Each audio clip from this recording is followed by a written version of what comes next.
Caso você ainda não me conheça, eu sou o Dr. Cláudio Morim, que é um pediatra aqui na cidade de Londrina, estado do Paraná, e a ideia é que a gente discutir temas práticos da pneumologia pediátrica de forma clara, didática e organizada. Hoje vamos falar sobre asma manutenção. Semana que vem já prepara a agenda que vai ser crise de asma.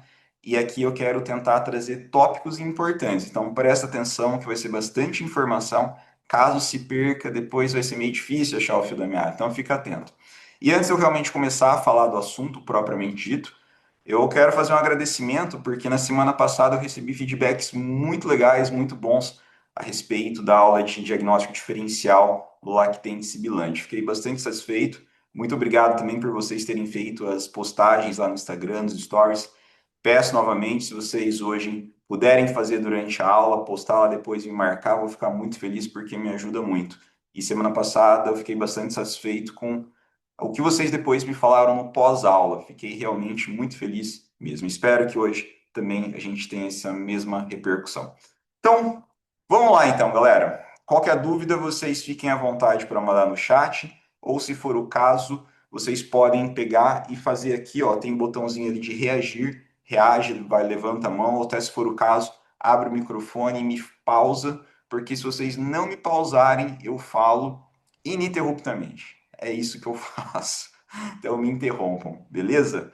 Vamos lá então, galera. Ó, então, hoje a gente vai começar a falar aqui de um tema que a gente sabe que é a prática, é a rotina, não só do pneumologista, mas é também a rotina do pneumopediatra. Quem não sabe manejar isso daqui, não tem essas informações, em algum momento vai ter dificuldade no manejo. Então, dentre tantos tópicos do que a gente tem para falar da da asma, tratamento de asma e manutenção, eu já me antecipando para a aula semana que vem, eu decidi começar falando sobre isso aqui, ó.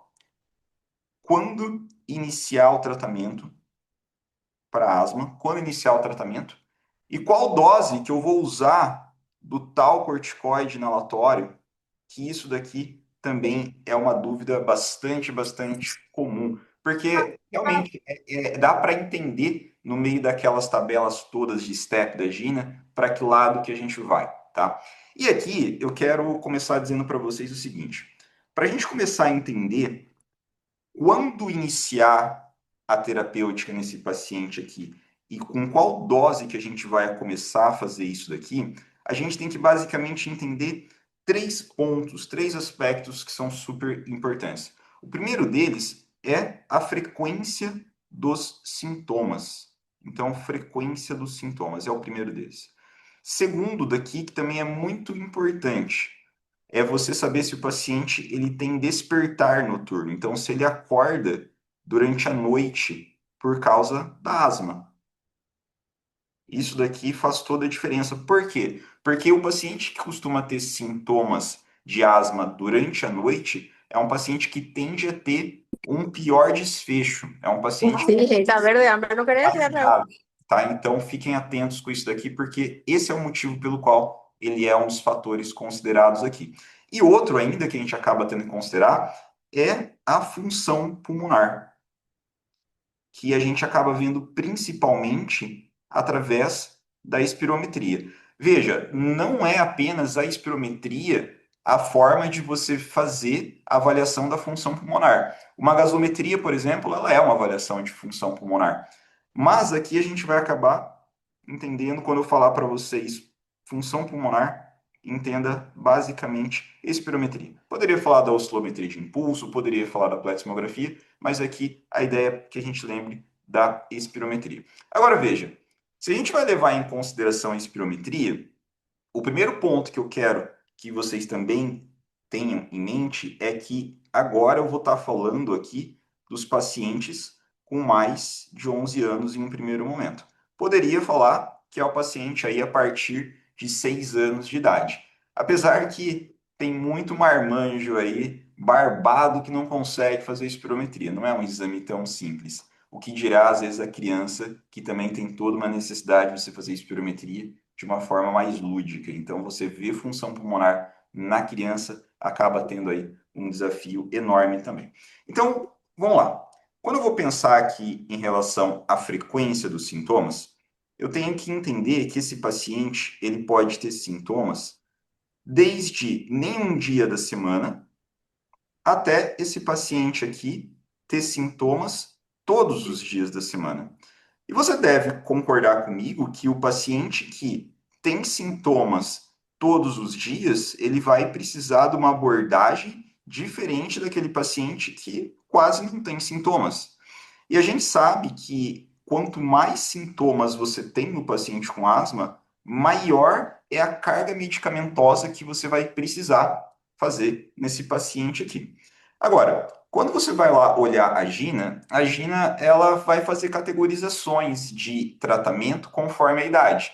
Então, ele vai pegar os menores de 6 anos, entre 6 e 11 e acima de 11 anos.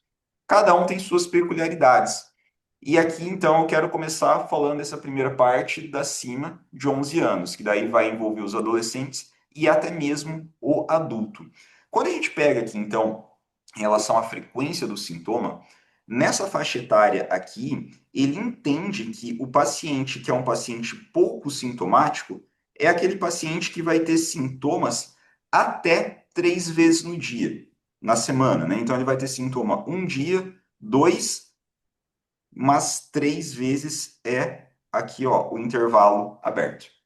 Tá? Então, o paciente tem sintoma uma, duas, até três. Ele não inclui o três. E aqui é uma das críticas, né, que eu faço, depois de ler já não sei quantas versões da Gina. A Gina é maravilhosa, mas às vezes peca na falta de clareza nas informações, porque fica tão repetitivo, é tanta coisa, é tão robusto o documento, que às vezes você consegue enxergar uma informação importante, às vezes lá no rodapé de uma tabela. E, poxa, não é toda hora que você vai parar para ver uma tabela, são informações que eles poderiam estar no corpo do texto. Então, isso é uma das coisas que eu acho que a Gina às vezes peca, apesar de fazer um trabalho fantástico todos os anos, né? Começa aí mais ou menos nas primeiras semanas de maio, quando eles lançam a atualização. E daí, assim, ó, nesse paciente aqui, então, que tem essa quantidade de sintomas, é um paciente que ele não vai ter uma necessidade de carga medicamentosa em um primeiro momento tão grande. Então, como que você acaba iniciando, pensando nesse paciente aqui, ó, de você fazer a abordagem terapêutica dele? Se não é um paciente que vai demandar uma quantidade muito grande de medicação, é um paciente que você pode, inclusive, considerar de fazer medicação apenas de forma SOS. Então, você pode fazer a medicação se necessário. E aqui vem um ponto que tem vindo com muita força na Gina, muita força, e eles têm recomendado que a gente evite ao máximo de fazer o tratamento apenas com um corticoide inalatório. Olha só.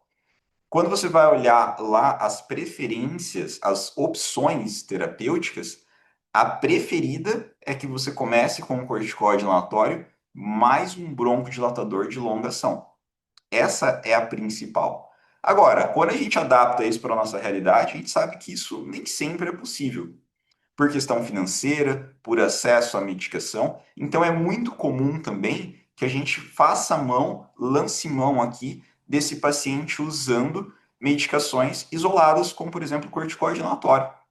Falo por mim. Eu trabalho dentro de SUS apenas, não trabalho mais na rede privada e eu não tenho condição, na maior parte dos casos, de começar com broncodilatador de longa ação de imediato. Não tem essa possibilidade. São poucos os pacientes que eu chego e oferto a possibilidade de tratar com uma dessas medicações e nem sempre ele consegue. E eu tenho que dançar conforme a música.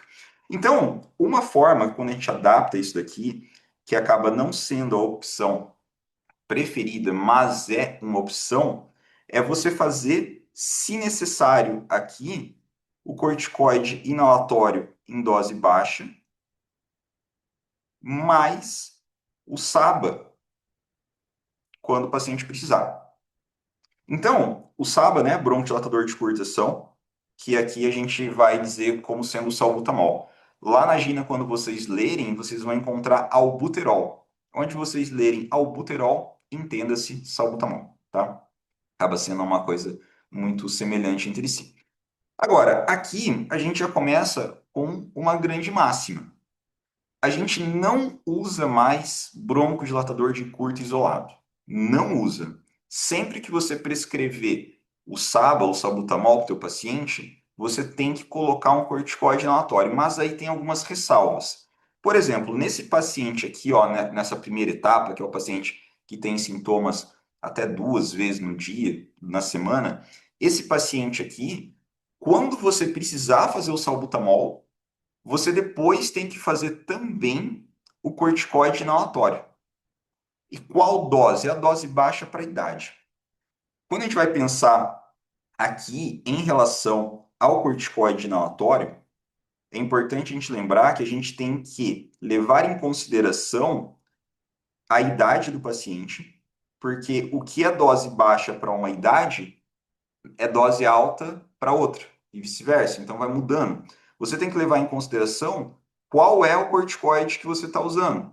É o corticoide, é a beclometasona, é a fluticasona, é a budesonida a cápsula, a budesonida em pó. Então varia, tá? Então varia aqui também, o terceiro, qual é o dispositivo inalatório que você está usando. Porque se você for olhar lá, um dispositivo de pó seco, ele tem uma absorção diferente do spray, então, consequentemente, ele vai fazer com que tenha absorções diferentes e doses diferentes entre baixa, média e alta. Então, você vai usar a dose baixa de corticoide conforme a idade. Então, esse é o primeiro ponto. Então, fez o salbutamol, por exemplo, fez lá 2 jatos de salbutamol, 4 jatos de salbutamol, depois vai ter que vir um jato do corticoide que você escolher em dose baixa. Não pode ser isolado. Agora, vamos supor, aquele paciente que já está em uso contínuo de um corticoide, aí não, inalatório, um corticoide contínuo inalatório, e ele precisa fazer o SABA, aí você não precisa fazer uma dose extra, porque ele já está em uso. Tá? Por que isso aqui acontece? Quando você faz o SABA sozinho, você começa a fazer down regulation dos receptores beta adrenérgicos. E aí você vai fazer um efeito chamado de taquifilaxia. Você precisa de doses cada vez maiores para que você tenha a mesma resposta terapêutica. É daí que os pacientes costumam falar, vem aquela ideia, poxa, a bombinha vicia. Vicia não, usou errado e você precisa fazer doses maiores para ter o mesmo efeito. Quando você coloca o corticoide, seja ele inalatório, até mesmo sistêmico, você impede que aconteça esse down regulation. Então você sempre vai ter receptor de membrana pronto para você conseguir fazer a ligação com a molécula beta-adrenérgica. Então você tem que ter ali um corticoide nesse sentido. E veja, basta que você faça isso com o corticoide inalatório, tá? Então, quando você faz só o SABA, você aumenta o risco de crises graves e você aumenta a mortalidade caso esse paciente vá para uma internação por causa de asma. E aí eu te pergunto, quantos pacientes você não vê usando apenas o Aerolim, né? Para mim, ainda é bastante comum ver isso, tá? É bastante comum mesmo. E eu lamento, né? Porque não é o melhor que a gente pode oferecer para o paciente. Agora, vamos supor que esse paciente agora, ele já começa a ficar um pouco mais sintomático, que daí ele já acaba categorizando aqui naqueles pacientes justamente pouco sintomáticos. Esse paciente pouco sintomático é aquele paciente que já começa a ter sintomas a partir de 3 vezes na semana, 4, mas aqui fica o intervalo aberto, não chega a fazer 5 vezes na semana, né? Claro, isso aqui é muito também subjetivo, né? A gente não pode falar que não, porque você, às vezes, a forma que você pergunta pode subestimar ou superestimar os sintomas do teu paciente. Então, a gente acaba tendo que levar em consideração aqui que você fez uma boa anamnese. Quando a gente pega esse paciente aqui, ó, que tem sintomas até 5 vezes na semana, esse paciente aqui já é um paciente que ele acaba demandando um pouco mais. E aqui a Gina coloca uma outra observação ainda. Esse paciente que tem sintoma até 5 vezes na semana, mas que ele não tem sem perda de função pulmonar. Beleza? Então aqui ele não pode ter perda de função pulmonar. Beleza?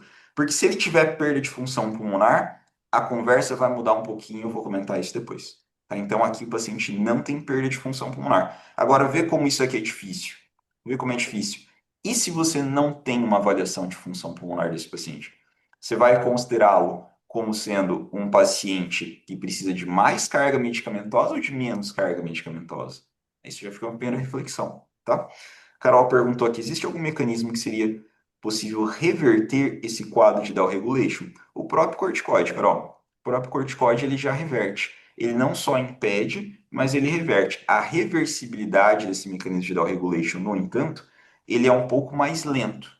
Quando você já usa ele evitando que aconteça o down regulation, aí é mais tranquilo. Mas quando ele vai tentar recuperar, aí você já demora um pouco mais para dar conta disso daí, tá? A Jerusa perguntando se essa perda é avaliada pela espirometria. Sim, pode ser avaliada de várias formas, mas o que a gente acaba sendo o nosso carro-chefe é a espirometria, tá bom? Agora, nesse paciente aqui, ó, então que ele já vai tendo sintomas de até 5 vezes na semana, vocês têm que concordar comigo que a gente não vai fazer medicação da mesma forma que a gente faz no paciente que tem sintomas até 2, 3 vezes na semana, né? A gente vai ter que pesar um pouquinho mais a mão aqui. E aqui a Gina ela já acaba sendo um pouquinho mais enfática, que você vai fazer para esse paciente não apenas o corticoide em dose baixa, mais o SABA. Aqui você já vai começar a fazer, se necessário, a associação do corticoide inalatório em dose baixa com o formoterol. Por que formoterol? Porque é o corticoide que a Gina acaba usando nos estudos, tá? Depois eu vou comentar um pouquinho mais É ainda sobre isso doido. aí, mas tem alguns pontos que gera discussão, mas entenda-se, quando a gente for falar aqui, principalmente do corticoide, do broncodilatador de longa ação da Gina, é o formoterol, tá? Mariana perguntou aqui, se CS dose baixa vai ficar durante o tempo da crise, mesmo o tempo do sábado? Sim, vai sim. Porque enquanto o paciente estiver necessitando, você inclusive pode mantê-lo com o SABA de resgate e até num período transitório colocar uma dose fixa do corticoide inalado. Isso é possível também, tá? Vai depender da intensidade e da frequência dos sintomas. Agora, se aí já deslocaria um pouquinho para a parte da crise. Se já são sintomas mais frequentes, já chega a ser uma crise já moderada, aí você não vai dar conta só de fazer SOS. Porque SOS em casa é crise leve, né? E agora, aquela crise já se é mais frequente, já começa a ir para moderada e você fazer toda vez é o sábado, você fizer o corticoide inalatório, não vai ser suficiente para dar conta. Nesse caso, acaba sendo necessário a gente colocar também o corticoide inalado em dose fixa diária, tá? Mesmo com um período aí de uma semana, 15 dias, tá certo? Mas uma observação, Mariane, isso é muito mais uma observação prática do que algo que eu li. Esses pacientes que já chegam com uma crise um pouquinho mais prolongada, que precisa de mais dose de resgate, é um paciente que já estava sintomático que ninguém percebeu. Tá? O próprio paciente às vezes subestimou, não teve percepção de sintomas e deixou a vida levar ele. A hora que ele já chega numa exacerbação é a pontinha do iceberg só. Muita coisa já ficou para trás. Tá? Então, isso aqui é uma observação pessoal, que é um paciente que, via de regra, depois volta para casa com a medicação inalatória contínua. Tá? Muito bem. Aí, esse paciente aqui, ó, que já chega, então, com essa. Não tem perda de função pulmonar, mas é um pouco mais sintomático. A Gina já fala que a melhor opção é você colocar essa associação de corticoide com o LABA, entenda-se aqui o formoterol. Ele acaba sendo a opção terapêutica mais importante. E deixa eu só fazer um negócio aqui, ó, para facilitar o entendimento de vocês, fazer uma legenda aqui. Cada vez que eu pegar e colocar aqui, ó, ICS e colocar barra, entenda que é você usar a medicação no mesmo dispositivo. Tá? Então, aqui é o mesmo dispositivo. Agora, quando eu colocar aqui para vocês o ICS, por exemplo, mais um SABA, entenda-se aqui que eu vou ter dispositivos diferentes, certo? Só para não começar a dar dúvida a hora que vocês forem analisar depois essa tabela sozinhos com calma, beleza? Então, só para alinhar expectativas aqui. Agora, a Gina também fala que, a depender da tua possibilidade, essa opção aqui, ó, de corticoide em dose baixa mais o formoterol, até pode ser extrapolado também aqui, ó, para esse paciente que tem quase nada de sintomas, tá? Então ele também pode chegar para esse lado aqui, tá? Então ele pode ser também utilizado dessa forma. Agora, já no paciente que já tem uma sintomatologia mais persistente, 5, 6 vezes, porém não 7 vezes, mais uma vez, você vai ter que pesar a mão nesse paciente aqui. Não vai ser uma medicação numa dose mais baixa que vai dar conta de você manejar esse cara aqui. Então, aqui, a Gina já fala o seguinte, que quando você pega esse paciente que tem sintomas na maior parte dos dias, e mais do que isso, que ele apresente aqui a perda de função pulmonar, com perda de função pulmonar, aqui você precisa forçar mais a mão. Esse paciente aqui é o paciente que você já vai pegar e vai fazer o próprio corticoide inalatório em dose baixa, com formoterol. Porém, agora você vai fazer ele diário. Você não vai fazer apenas ele SOS. E quando você tem a possibilidade de fazer o corticoide mais o formoterol, a Gina recomenda que a melhor opção de você tirar esse paciente dos sintomas agudos é você fazer isso através de um esquema chamado MART, que é a mesma medicação que faz a manutenção, então dose fixa de manhã e à noite, por exemplo, ela pode também resgatar o paciente no decorrer do dia. Aí você vai falar assim para mim, Cláudio, você usa isso? Eu, na minha realidade, não consigo usar. Por quê? Primeiro, o paciente para fazer o esquema MART, ele tem que ser um paciente que seja muito bem esclarecido e orientado nos sintomas da asma. Porque senão, qualquer coisa, ele vai tentar fazer a medicação achando que é asma, ou então, quando deve fazer, não faz. Então, o esquema MART, a gente tem dificuldade de entender, que dirá explicar para o paciente. E qual que é a quantidade de vezes que você pode fazer o esquema MART. Você vai levar em consideração daí agora a dose do formoterol. Então, vou colocar aqui para baixo, ó, que daí você tem o seguinte esquema. Quando você vai fazer esquema MART, entenda-se aqui, ó, esquema MART, terapia, manutenção, resgate. É o mesmo que você dizer fazer com o formoterol. Isso aqui não vale para o salmeterol. Beleza? Fique isso claro. Não é que é proscrito, mas o estudo é feito com formoterol. Quando você vai fazer aqui o formoterol, nessa faixa etária, o máximo que você pode fazer, o máximo dia, é 72 microgramas dia. Ó, presta atenção para não se perder. Presta atenção para não se perder, que isso aqui dá rolo. Isso depende, então, né, dia do formoterol. Vai depender do quê? Da apresentação que você vai usar do formoterol. Formoterol base budesonida. Vamos aqui falar o nome comercial? Symbicort Spray, Symbicort Turbohaler, Alenia. Então você vai ter duas apresentações. Você tem a apresentação de 6 microgramas dose do formoterol e a de 12 microgramas dose do formoterol. E aí você vai ter que fazer conta. Se você pode usar um máximo de 72 dividido por 6, então equivale a você fazer 12 inalações. Se você pegar a de 12, 72 dividido por 12, o máximo que você pode fazer é 6 inalações no dia. Mas aí vem um outro detalhe. Aqui eu vou até pegar e fazer aqui voltar a câmera inteira para mim. Se você tem um paciente que já faz o uso de uma vez de manhã e uma vez à noite, vamos dizer que você usa uma apresentação de 6.200. Então você vai 6.200 de manhã, 6.200 à noite. Só aqui você já usou 12 microgramas. Se a dose máxima é 72 e você já usou 12, sobram 60 microgramas para fazer uso. 60 microgramas, aí você vai ter que ver quantas inalações vão ser. Se você usa o de 6, então você pode fazer mais 10 vezes.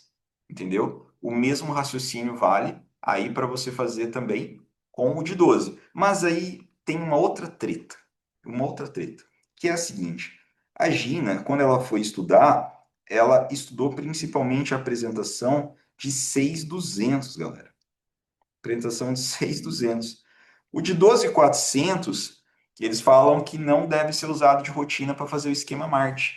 Então perceba que o esquema Marte, e agora aqui, ó, é minha opinião, do Cláudio, tá? Mais uma vez, não tirem de contexto a minha fala, a minha opinião.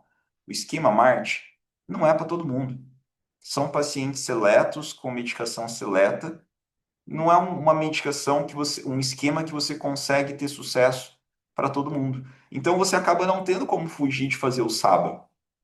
Se alguém tiver uma opinião diferente, fica muito à vontade para me mandar aqui. É a minha percepção. E sem contar que tem isso aqui que a Ana falou também, ó. É muito caro esquema, para o SUS é impossível, porque quando você vai pedir a medicação no SUS, você vai fazer isso aqui através de uma LME. Na LME vem quantidade fixa de medicação. Então, a quantidade fixa, o paciente vai pegar a dose certa para o período de meses que tiver LME. Se ele começa a usar SOS, a cápsula do Alene ali, por exemplo, vai ter uma hora que vai faltar a medicação no final do período. Uma alternativa que você tem para fazer isso no SUS é o quê? É você tentar conversar com a família para ver se eles têm a possibilidade de comprar uma caixa extra, entendeu? Então ele compra uma caixa extra, daí fica ali na retaguarda para usar SOS. Essa possibilidade existe. Mas não é tão simples, né? Não é tão simples. A gente vive num país que tem limitações financeiras enormes, vocês sabem disso tanto quanto eu, tá? Então, esse aqui é o esquema Marte. Agora, a Carla também só usava mesmo em consultório. Hoje, a minha rotina é usar o SABA como medicação de alívio, né? Às vezes eu oriento comprar ou deixo mais na prescrição do SUS, né?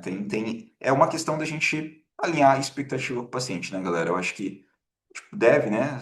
Conforme a gente sentir ali na nossa consulta, se o paciente vai ter esse entendimento, essa possibilidade, eu acho que vale sim a gente conversar. Mas, na minha ideia, na minha percepção, o esquema Marte ele não é para todo mundo, tá? Por causa disso daí. E daí, aqui você teria outra possibilidade, né? Ó, de você pegar e fazer. Você teria a possibilidade aqui, então, você faz o esquema Marte, seria a opção que a Gina recomenda que você faça.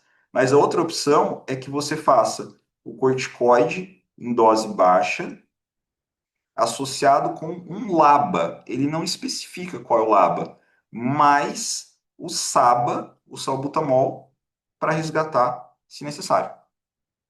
Tá certo? Então, isso daqui é uma outra opção que a gente também pode ter nesses casos aqui. Tá? Que na realidade, essa segunda opção aqui, ó, eu colocar um asterisco, acaba sendo a opção que a gente mais acaba fazendo. E conversando, até que vocês mesmos tinham comentário aqui no chat, com colegas na rede privada também é a que mais acaba sendo feita. Tá? Juliana pergunta aqui, você acha que vale a pena o investimento, por exemplo, do ponto de vista de fazer esse investimento, comprar outra caixa em vez de sábado? Eu acho que não. Eu acho que não, sinceramente, né? Tanto que, assim, igual eu comentei, são pacientes super seletos, super seletos. Mas vamos, assim, fazer o disclaimer mais uma vez, né? Fazer uma recapitulação, aliás. Em tese, é a melhor possibilidade. Só que a própria Gina também fala que o tratamento ele tem que ser individualizado e personalizado. Na nossa individualização brasileira, acaba sendo sábio, tá? Então, se eu tiver, se esse paciente tiver que acessar duas coisas na rede privada, uma delas a medicação e uma outra, por exemplo, uma vacina, eu vou orientar ele a dar prioridade para a vacina. É o meu ponto de vista, tá? Eu acho que isso, como eu falei, é muito individualizado, tá? Ah, Ana Lívia, o que a Gina pontua como vantagem o uso do Marte em relação ao uso do SABA? A comodidade de ser apenas medicação? Não. Ele fala que, de fato, acaba tendo aí uma quantidade de exacerbação menor. O formoterol, ele tem um início de ação rápido. ele em 15 minutos ele já tem uma ação. O salbutamol é 2, 3 minutos. O formoterol ele já tem um início um pouco mais rápido em relação ao salmeterol. E o que ele associa é com menor quantidade de exacerbação e menos hospitalização, tá? Mas eu entendo também que esse esquema MART, ele é um negócio de nível um pouquinho maior, tá? Um nível mais alto, que a gente não consegue nem fazer diagnóstico de asma do Brasil direito, né? A gente não consegue, às vezes, nem colocar na cabeça os nossos queridos colegas que não é para fazer apenas salbutamol. Então, o que dirá chegar aqui no esquema MART. Então, pode ser que em algum momento a gente se encontre, eu falo ali novamente para você sobre asma e essa percepção mude. Mas no momento a minha percepção acaba sendo essa um pouquinho mais ácida e crítica. Tá bom? Bom, agora veja só. Aqui eu comentei então com o paciente que já está tendo sintomas com perda de função pulmonar, mas não todos os dias. Na maior parte dos dias que vai colocar uma dose diária do corticoide inalatório. Agora, veja só.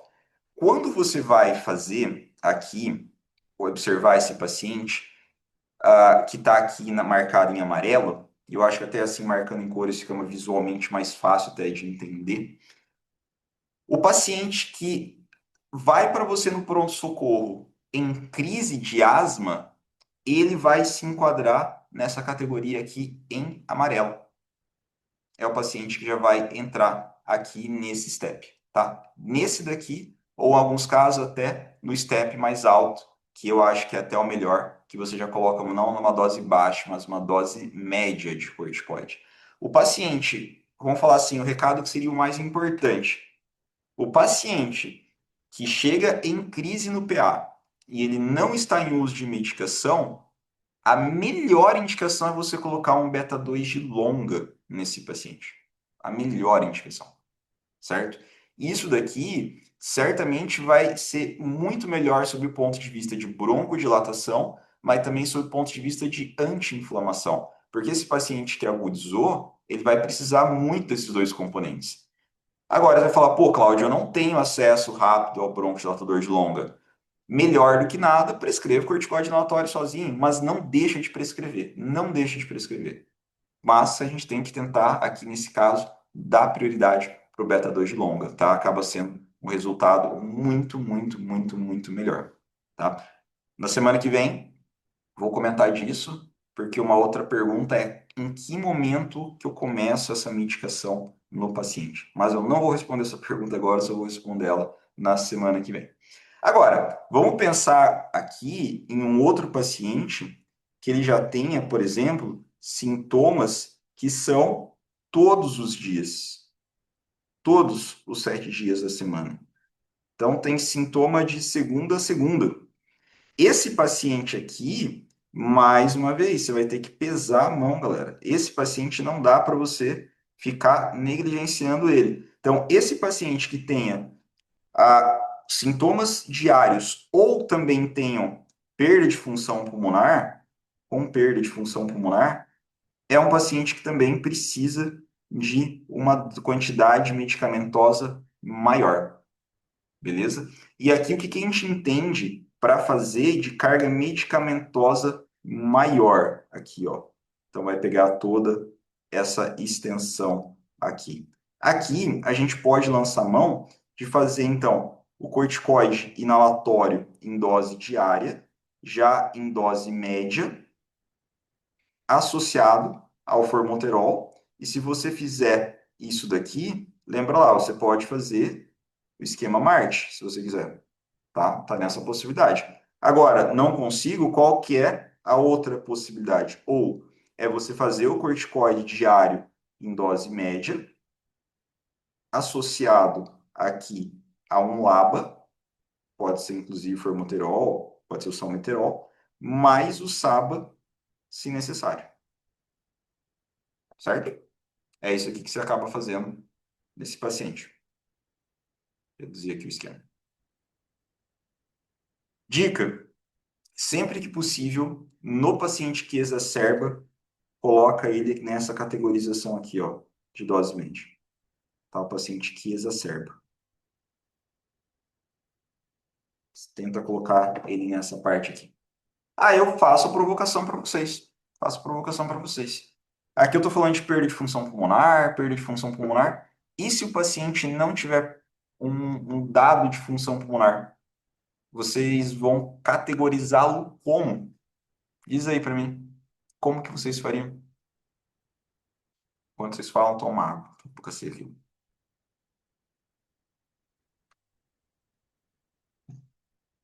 Como fariam? Pode usar corticóide oral? Jerusa, pode. Na pediatria, o corticóide oral, ele acaba sendo deixado mais para as exacerbações, tá? E aí, o quanto menor tempo possível, melhor. Corticoide contínuo em manejo de asma, já seria em tese o step 5, que é o próximo step além desses aqui, que eu não vou me aprofundar muito nele, não.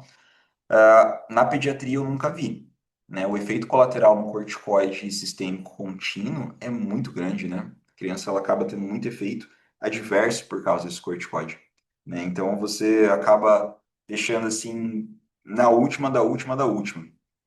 Já tive casos que eu usei corticoide em alguns momentos um pouco mais longos do paciente, mais contínuo, mais do que 2 semanas. Não me recordo de nenhum paciente que eu tenha feito isso, não, tá? Então, assim, ó, quando você tem um paciente que você não tem a função pulmonar, você tem duas coisas. Duas coisas. Primeira coisa, que eu induzi vocês e vocês foram. E não tá errado, mas tem uma outra questão, além da frequência dos sintomas, que é isso aqui, meu povo, ó. Paciente que acorda durante a noite por causa de sintomas de asma. Esse paciente que acorda à noite com sintomas de asma, ele já vai entrar aqui, ó, na parte amarela, pelo menos. Se esse paciente acorda pelo menos uma vez à noite, mas ele não tem sintomas tão frequentes, ele vai vir aqui. Agora, se os sintomas são muito frequentes, aí ele já vai vir aqui, ó, para a parte de baixo, tá? Não se esqueçam, o sintoma noturno, ele tende a ser mais severo, ele tende a ser de pior prognóstico. Então, faça sempre nesse paciente, cara, um beta 2 de longa, tá? Sempre faça um beta 2 de longa nesse paciente. Agora, eu vou fazer uma outra provocação, que eu quero ouvir de vocês também, né? Aqui, para mim, entre eu solicitar pela LME a medicação beta 2 de longa e esse paciente de fato receber a medicação, eu tenho aqui um gap de mais ou menos 30 dias, em alguns casos até 45 dias. Nesse intervalo de tempo, eu vou deixar o paciente sem medicação. E aí eu pergunto para vocês, o que que vocês fazem? Como que vocês manejam esse paciente? Isso aqui é vida real, tá? Isso é vida real. Isso aqui não está escrito em consensos e protocolos. Anamater deixa com corticoide, Clenil spray, corticoide diário SABA SOS, pega na farmácia popular, Clenil exatamente. E a dose? Dose baixa, dose média, cortidose média e SABA SOS, dose média. Aí eu coloco mais uma pimenta na conversa.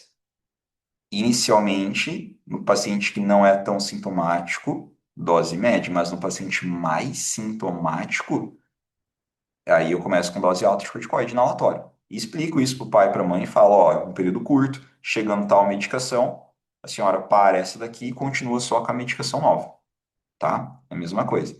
Se o paciente tiver a condição de comprar, alguns casos dá, eu acho que é válido sim, viu, cara? Eu também acho que é válido. Mas não são todos, tá?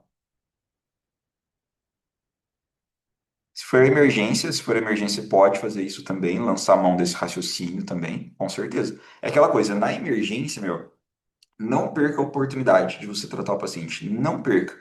Eu falo isso para os residentes. Se você atender um asmático na emergência e você der alta para esse paciente sem corticoide inalatório, sem medicação de manutenção, ele vai voltar no teu plantão de madrugada naquele dia que é chovendo e frio, a hora que você começou a dormir. Tem que prescrever, cara, tá? Tem que prescrever. Então, isso daqui é uma questão de. a gente tratar a doença sob o ponto de vista crônico. Crise hipertensiva não vai para casa sem ajuste da medicação de hipertensão. O paciente chega em cetoacidose e não vai para casa só com insulina regular. Ele vai com a NPH e com a regular, com a galardina, com as partes, sei lá o que, calispro. Mas ele não vai só com a insulina rápida. Se for, tá errado, né? É a mesma coisa, tá? Então, já peguei paciente que foi de alta da UTI também, não passaram, tá? Se vou compartilhar com você essa dor, Juliana. Ih, galera, já vi cada coisa, meu. Eu acho que um dia eu vou pegar e escrever as coisas que eu já vi chegando. É bizarro, é cada bizarrice, tá? Bom, mas isso daqui, ó, quando você pega paciente acima de 11 anos, esse é o esquema que você faz. Agora, eu vou perguntar para vocês, e quando você pega um paciente que tenha aqui, né, outra categorização, vamos colocar aqui ó, no canto, ó, entre 6 e 11 anos. 11 anos aí não inclui, né? Ou melhor, inclui sim. Aqui, ó, eu coloquei errado, ó. Maior ou igual a 12 anos. Deixa eu apagar aqui, deixa eu corrigir. Maior ou igual a 12 anos. E o que que muda nesse paciente aqui, ó, que você vai colocar nessa categorização de 6 a 11 anos? Aqui, ó, maior a 12 anos. O que que vai mudar, tá? Nesse paciente aqui, entre 6 e 11 anos, a Gina, ela já não coloca. Primeira coisa que ela muda, na realidade, ela já muda essa categorização de sintomas menos frequentes, né? E que também é uma coisa extremamente subjetiva. Ela coloca, ao invés de 3 dias, ela coloca aqui, ó, 2 dias. Tá? Então, esse ponto aqui, onde eu coloquei 3 inicialmente, ele baixa para 2 e coloca aqui. Beleza? E aí, aqui, nesse paciente que é pouco sintomático, o que ele recomenda é fazer corticoide inalado em dose baixa, mais SABA, se necessário, e ele não recomenda colocar aqui o broncodilatador nesse momento, mesmo que seja só SOS. No paciente aqui que já tem um pouco mais de sintomas, seria aqui essa classe verde, ele não orienta colocar o beta 2 e ele orienta usar apenas o corticoide em dose baixa, se necessário. Aí, no caso, né, consequente, mais o SABA. Mais o SABA, quando for necessário. E ele não recomenda, né, no paciente nessa faixa etária, que você faça o MART igual a gente faz nessa faixa aqui de acima de 12 anos. Na realidade, ele até recomenda, mas ele coloca lá muito baixa dose. Aí eu fui procurar, né? Ô, Gina, o que que você chama de muita baixa dose? Estou procurando. Se alguém encontrar aí, vocês me avisam. Então, isso que eu falo, sabe? Eu acho que a Gina, ela é maravilhosa. Maravilhosa. Tem muita informação. Mas às vezes eu acho que acaba meio que se perdendo, sabe? Alguns pontos. Eu acho que se fosse um pouquinho mais de clareza, um documento um pouquinho mais simples de ler, eu acho que talvez o tratamento da asma até melhorasse. Isso que a Gina impactou muito o tratamento de asma, isso é indiscutível. Mas se fosse assim, uma forma mais lapidada, pô, eu acho que seria muito legal, sabia? Muito legal, tá? E aí, quando a gente vai avançando, ó, aqui nessa parte vermelha, né, nesse step 4 aqui, o que que você vai fazer nesse. Ah, e outra coisa, aqui no amarelo, né, que seria o step 3, o que que ele recomenda que você pode fazer aqui também, uma outra opção? Além de você colocar o corticoide em dose baixa mais o LABA, você pode colocar o corticoide em dose média em monoterapia, né? Claro, né? Mas o SABA se necessário, sempre SABA se necessário. Mas aqui, ó, aqui ele já é um pouquinho mais permissivo, tá? Entre 6 e 11 anos que ele acaba colocando o corticoide em dose média isolado, mas ele nunca coloca o corticoide em dose alta isolado, tá? Nunca. E aí eu volto na nossa discussão que a gente teve alguns minutos atrás aí. Cara, cada caso é um caso, entendeu? Tem casos que você precisa pesar um pouco a mão. Mas uma outra ponderação também.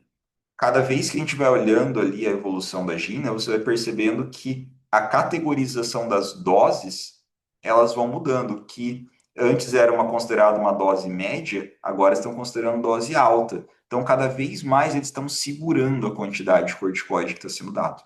Tá? Vocês podem fazer essa observação aí também, tá?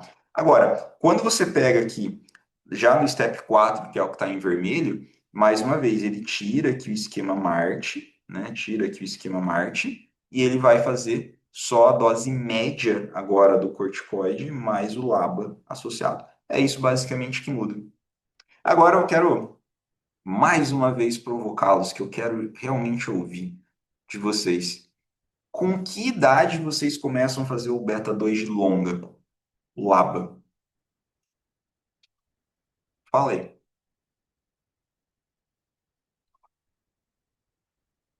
2 anos, Sigugina, 4 anos Seritídeo, 4 anos, depende do caso. Para falar a verdade, 6 anos, 6 anos, Valene. 4, 4 anos. Já comecei com 3. Tá vendo como é o que eu falei para vocês lá na aula da semana passada, né, do lactente sibilante. Coisa que tem consenso demais não tem consenso, né? Se for olhar a Gina, ela fala ali para você fazer a partir dos 6 anos, que é nessa faixa que a gente está aqui. Se você for olhar abaixo dos 6 anos, ele não tem recomendação. Imagina. Na bula, ele já começa a colocar com 4 anos. Então, eu uso a partir dos 4, tá? Eu uso a partir dos 4 anos. Mas, reforço, em alguns casos, e isso daqui é exceção, exceção. Alguns casos que eu estou vendo que é uma criança abaixo de 4 anos, que é uma criança com asma, que é uma criança que tem critérios mesmo para ser. Eu já otimizei tudo que eu podia, afastei possibilidades e diagnósticos diferenciais. Aí eu bato um papo com o pai e com a mãe. Falo, ó, tem essa possibilidade, é off-label, deixo isso escrito no prontuário, falo para o pai e para a mãe, não escondo e prescrevo. Já teve caso de eu prescrever. Então, é uma coisa que, assim, se eu pudesse pedir para a Gina 2026, o que que eu pediria? Eu, Cláudio, eles queriam atrás dessa informação e tal. Mas o que eu pediria para eles, ô, baixa aí a idade do cortico do beta 2 de longa, ajuda a gente. Tem alguns estudos já do professor Castro Rodrigues, que ele já coloca, né, já está buscando estudo de segurança. Não é que é proibido, galera, é que você não tem estudo de segurança suficiente que embasa o uso. É simplesmente isso, entendeu? Simplesmente. Mas eu conheço colegas, e não critico, pelo contrário, excelentes colegas que usam até criança de um ano e pouco. Não é que isso aqui tem que ser uma conduta, mais uma vez, pelo amor de Deus, não tira minha frase de contexto. Não tem que ser regra, isso aqui é exceção, é conduta individualizada, tá certo? Então isso aqui é conduta individualizada. Acho muito individual, também acho. Também acho, Miguel.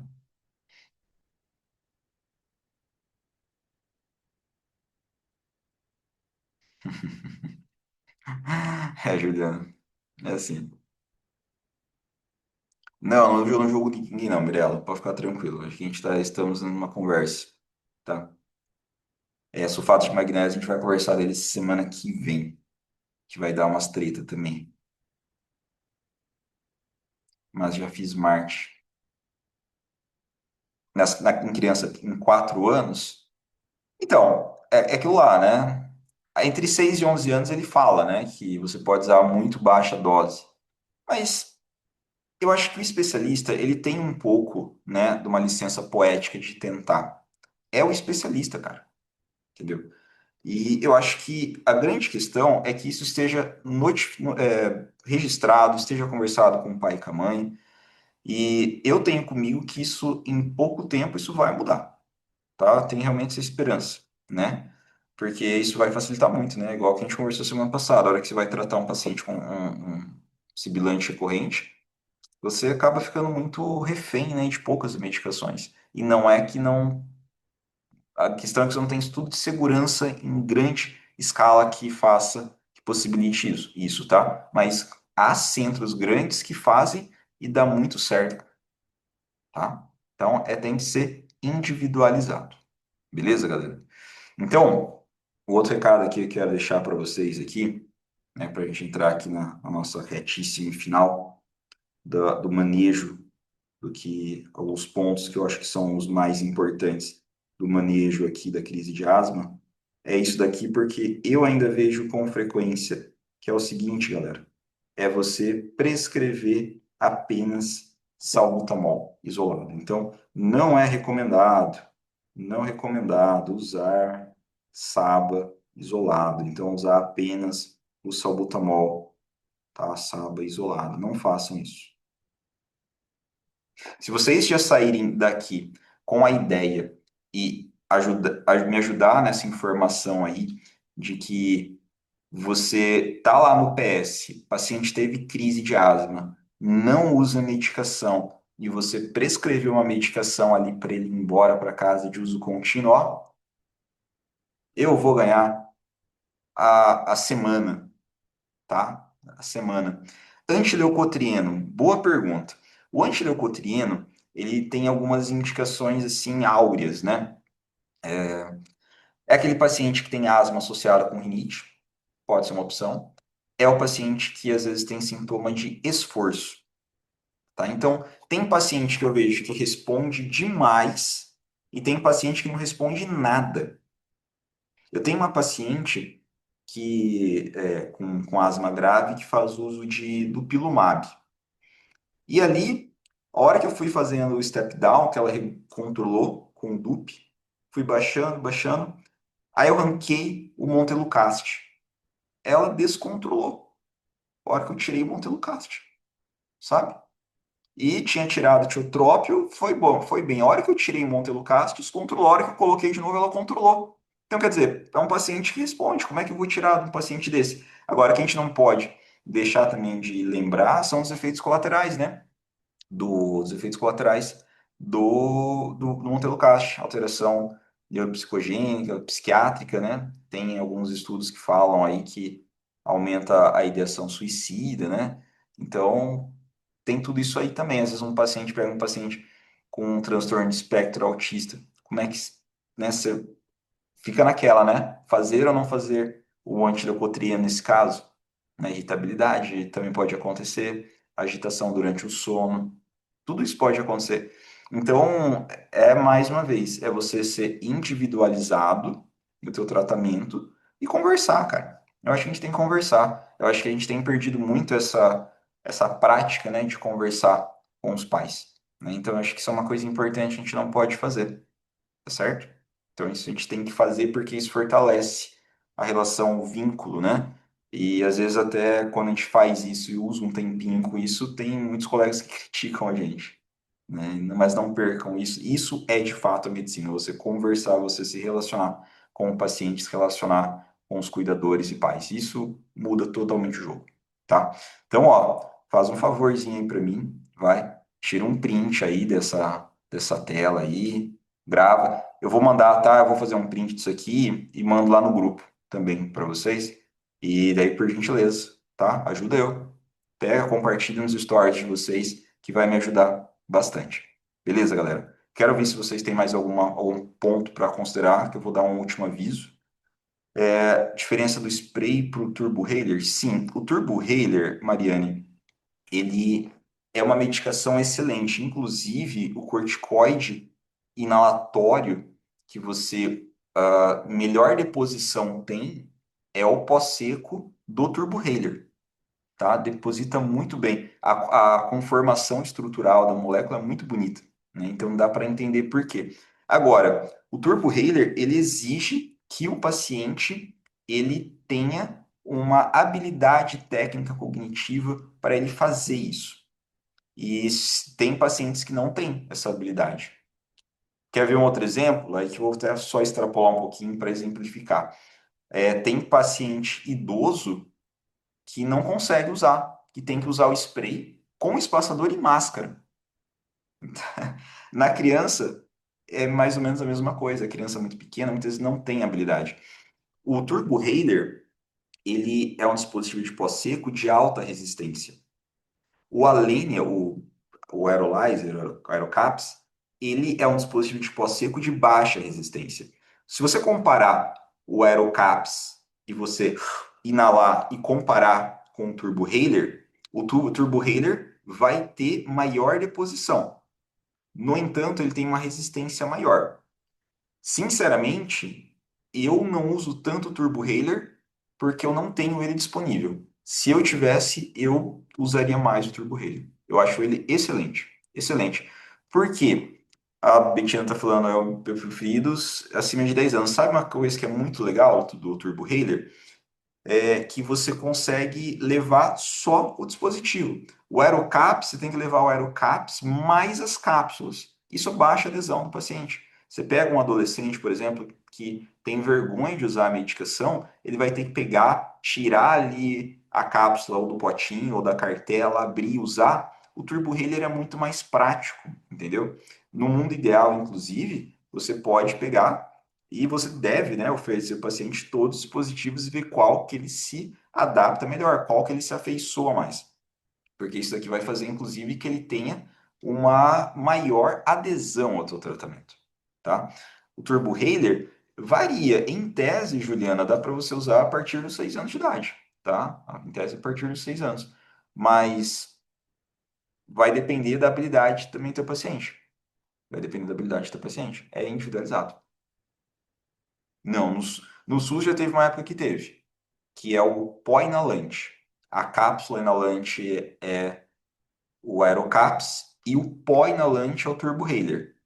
Nesse momento, pelo menos, eu não tenho. Quer dizer, tem bastante tempo já que eu não tenho acesso ao Turbo Raider. Teve um tempo que eu tive e é maravilhoso. Gosto muito do Turbo Raider. Como eu falei, não uso mais porque eu não tenho acesso, tá? Mas na rede privada, quando eu fazia consultório, nos anos que eu fiz consultório, eu usava. Gostava dele, tá? Gostava dele. Beleza, galera? O assunto é longo, né? A Mirella perguntou ali abaixo de 6 anos. Abaixo de 6 anos é outra treta que a gente ficaria aqui 2 horas falando, viu, Mirella? Mas, de repente, a gente pode pensar em armar isso daí para uma próxima. Tá? Se vocês estiverem animados, a treta tá rolando, a gente pode fazer, né? Uma outra aula, né? Mais uma daí, tá? Galera, esclareceu alguns pontos aqui? Ou foi mais do mesmo para vocês? Me dá um feedback aí, por favor, que é importante para mim esses feedbacks, tá?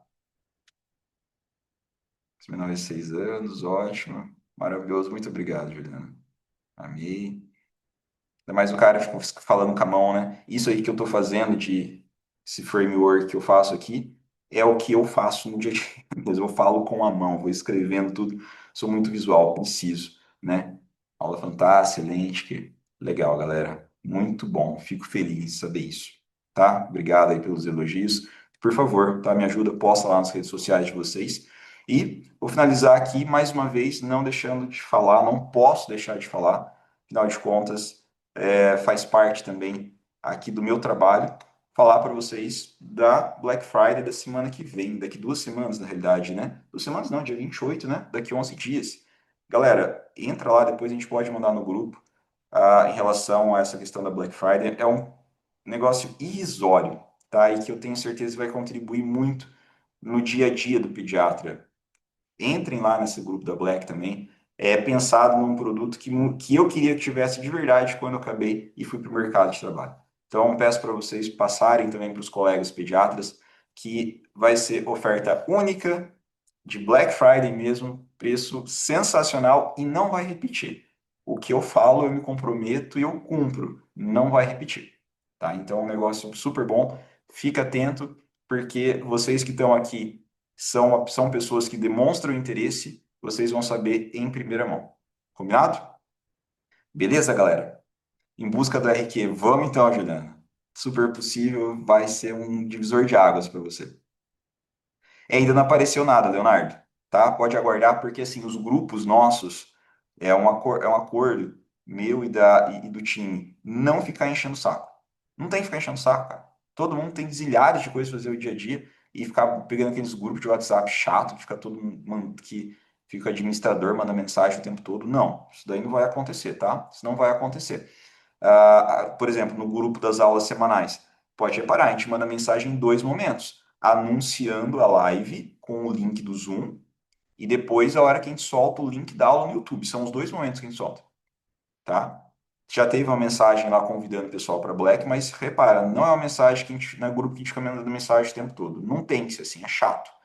E a mesma coisa no grupo da Black, tá? O grupo da Black é a mesma coisa, não teve grandes movimentações, mas em breve a gente vai começar a dar umas notificadas de leve lá, mas reforço, não vai ficar ninguém pentelhando a vida de vocês o dia inteiro, 4, 5 vezes por dia. Isso não vai acontecer. Não é meu perfil de fazer isso de jeito nenhum. Beleza? Galera, anota aí.